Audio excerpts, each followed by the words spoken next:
Hello guys, দেখো তো আমি এখন মাংসের তরকারি করছি, তোমাদের সাথে শেয়ার করছি। তো প্রথমে আলুটাকে এরকম লাল লাল করে ভেজে নিতে হবে। তো এবারে পেঁয়াজ দিয়ে দিয়েছি। পেঁয়াজগুলো ভালো করে ভাজা করে নিতে হবে, লাল লাল করে। এবারে এরকম করে লাল লাল করে একটু ভাজা হয়ে গেছে। এবারে আমি মাংসটা দিয়ে দেবো। মাংসটা দিয়ে এবারে একটু কষবো, ঠিক আছে? কষা হয়ে গেলে তো এইভাবে কষে নিতে হবে। তারপরে আমি আদা রসুনটা দেবো একটু ভাজা ভাজা হয়ে গেলে। এই দেখো গাইস, আমার ছোট্ট উনুন এইটা, আমি এতেই রান্না করি। গ্যাসও আছে কিন্তু আমি উনুনে রান্না করি। এটা একটু ভাজা হোক।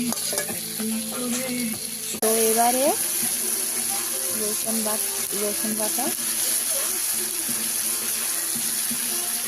আদা বাটা দিয়ে দিলাম।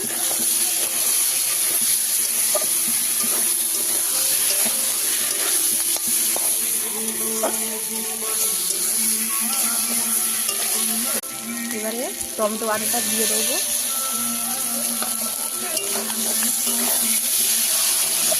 এবার মাংসটা ভালো করে কষে নেবো।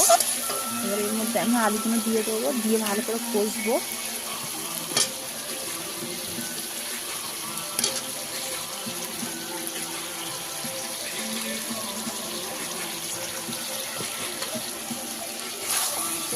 এবারে কষে জল দিয়ে দেবো।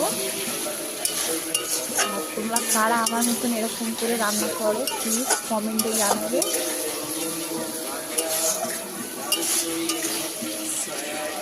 এবারে এরকম করে জল ঢেলে দেবো। এবার আমি তো কষানো হয়ে গেছে, এবার আমি জল ঢেলে দেবো।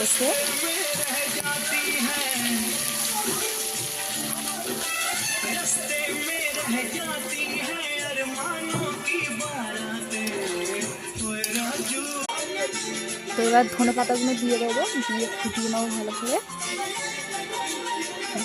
আজকে পর্যন্ত এখানে কেমন লাগলো রান্না বলবেন।